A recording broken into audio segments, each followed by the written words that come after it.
老師，各位同學，大家好，我係周如月。我嘅故事主要係以感恩為主題。故事中有2個角色，包括有靜靜同埋一位醫生。製作過程中，我覺得最困難嘅就係要揾一個適合做皮影戲嘅紙箱同埋製作角色。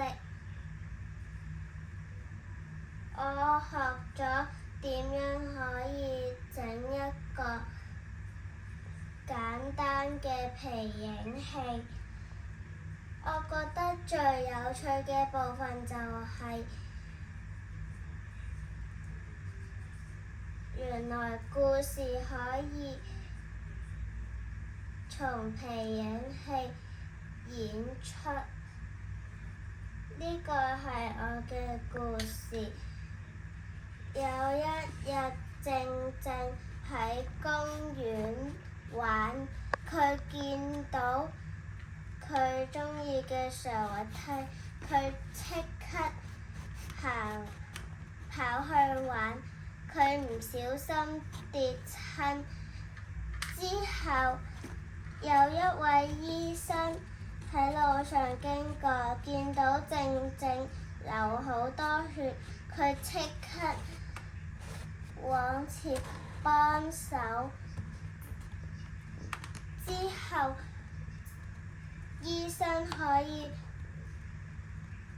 又幫佢包紮同埋叫救護車。靜靜好感恩呢位醫生，因為佢可以幫靜靜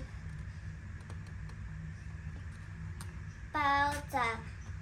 如果唔係嘅話，靜靜就會好嚴重。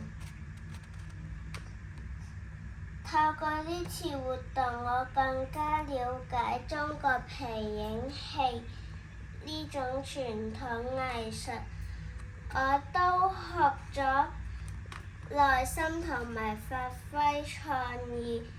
我今日嘅故事分享已經完結，多謝大家。